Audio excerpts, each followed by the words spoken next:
Students, तो आज हम एक एनिमेशन वीडियो के थ्रू व्हीटस्टोन सेतु की कार्यविधि समझेंगे।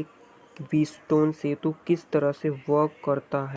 तो सबसे पहले मैं बता दूं कि व्हीटस्टोन सेतु क्या है और इसका उपयोग किस लिए हम करते हैं। तो व्हीटस्टोन सेतु एक ऐसी युक्ति या यंत्र है जिसमें हम किसी अज्ञात प्रतिरोध का मान ज्ञात करते हैं। तो चलिए हम इलेक्ट्रिक अप्लायंस की मदद से इलेक्ट्रिक सर्किट बनाते हैं। तो सबसे पहले हम एक तार ले लेते हैं, यह हमारा वायर है। इसमें हम एक रजिस्टर लगाएंगे, रजिस्टर लगा देते हैं। इसी तरह हम एक दूसरा वायर लेंगे,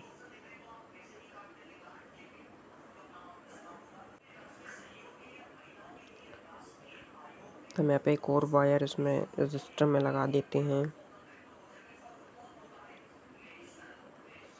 इसी प्रकार हम एक वायर यहाँ पर अटैच कर देते हैं।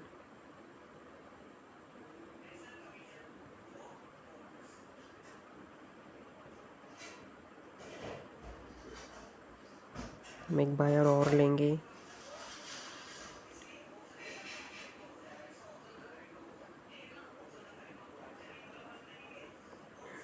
हम एक रजिस्टर लेंगे, ये वायर को थोड़ा छोटा कर लेंगे। यहाँ पर रजिस्टर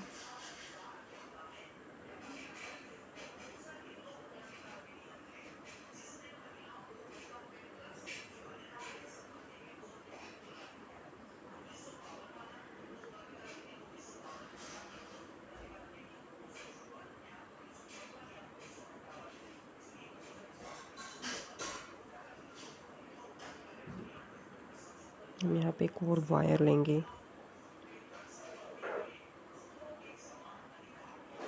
हम एक रजिस्टर लगाएंगे।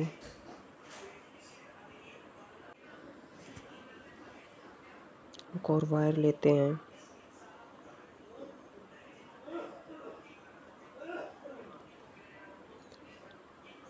इस तरह हमारा सर्किट जो लगभग कंप्लीट ही होने वाला है।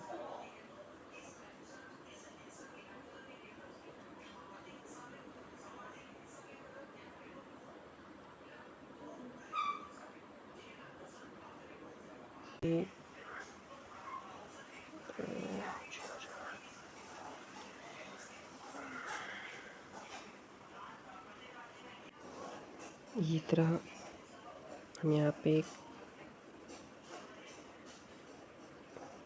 हमें इसमें ये ध्यान रखना है कि जो अपोजिट कॉर्नर्स हैं, अपोजिट्स एक कॉर्नर में हमें बैटरी जोड़ना है और दूसरे अपोजिट कॉर्नर में हम कोई भी इलेक्ट्रिक अप्लायंस जोड़ सकते हैं जो हमें ये बता सके कि वहाँ पे पोटेंशियल डिफरेंस है या नहीं। तो हम यहाँ पे एक बैटरी लगा देंगे, ये हमने बैटरी लगा दी। हम एक कुंजी लगा देंगे और इस सर्किट को हम पूरा कर देंगे। ये हमारा एक विद्युत परिपथ बन गया। ये हमने कुंजी चालू कर दी। हम यहाँ से थोड़ा सा बैटरी का पावर है वो बढ़ाएंगे जिससे हम एग्जैक्ट देख सके कि जो हमारी इलेक्ट्रिसिटी है वो किस तरफ बह रही है।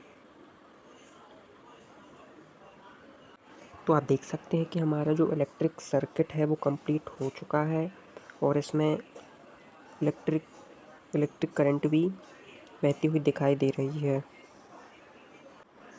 तो आप इस इलेक्ट्रिक सर्किट में जो भी आप यह बहाव देख रहे हैं, जो ब्लू जो कण हैं जो एक सिरे से बैटरी के एक सिरे से निकलकर और पूरा परिपथ को पूर्ण करके दूसरे सिरे से आ रहे हैं, ये इलेक्ट्रॉन हैं।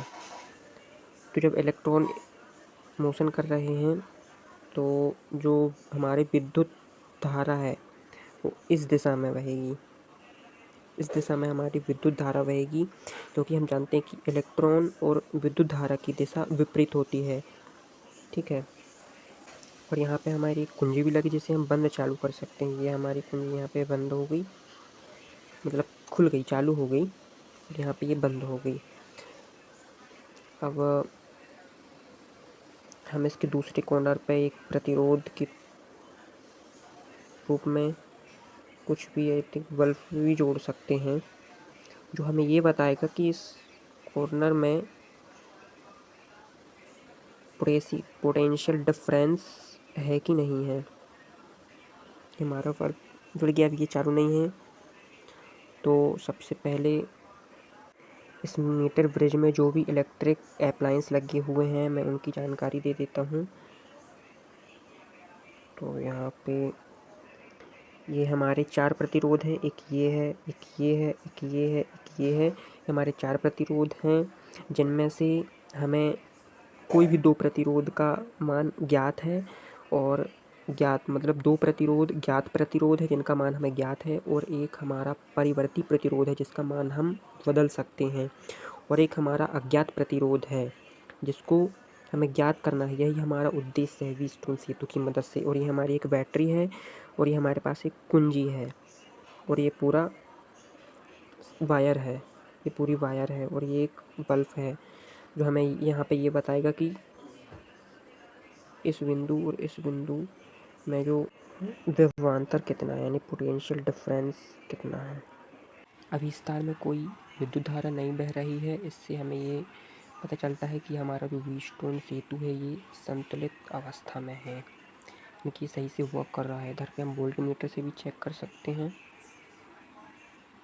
ये हमने लाया अपना वोल्टमीटर।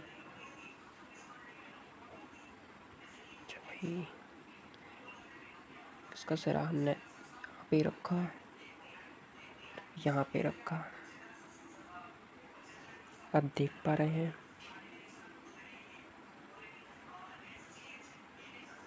अब देख पा रहे हैं इसकी रीडिंग 0 है, यानी कि यहाँ पे कोई पोटेंशियल डिफरेंस यानी विभवांतर शून्य है। और हम यदि और कहीं भी रखते हैं, देखिए हम इधर पे रखते हैं तो विभवांतर हमें 60 बता रहा है।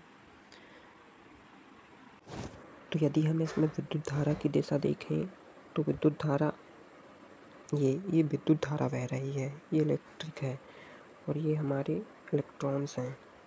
तो आइए हम इसका मैकेनिज़्म देख लेते हैं। यदि हम इन प्रतिरोधों को यदि हम नाम दे दें, जैसे हमारा ये प्रतिरोध P प्रतिरोध है,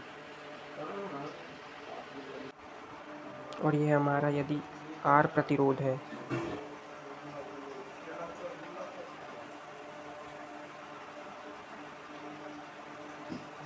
Q है,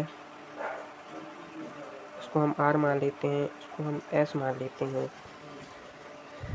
तो हम यहाँ पे देखेंगे कि संतुलित अवस्था में हम यहाँ से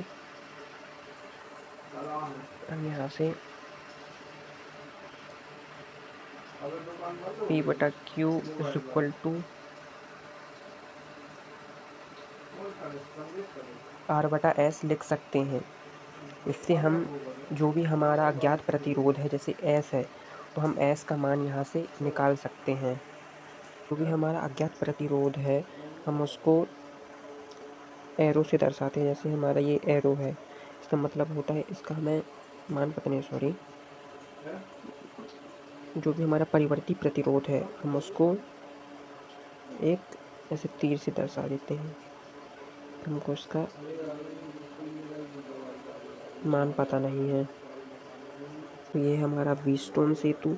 यदि हम इस व्हीटस्टोन ब्रिज को असंतुलित कर दें तो हमारे ये आप देखना कि ये बल्ब जो है जलने लगेगा।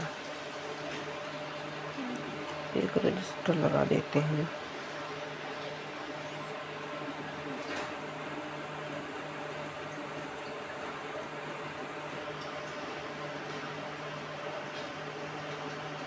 ये देखो बल्ब जलने लगा।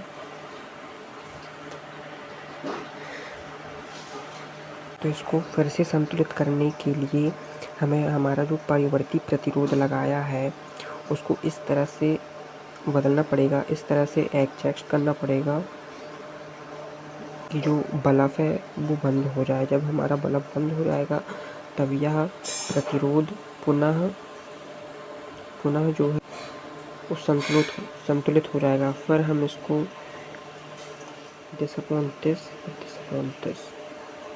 तो आई होप आपको यह एनिमेशन वीडियो पसंद आया होगा।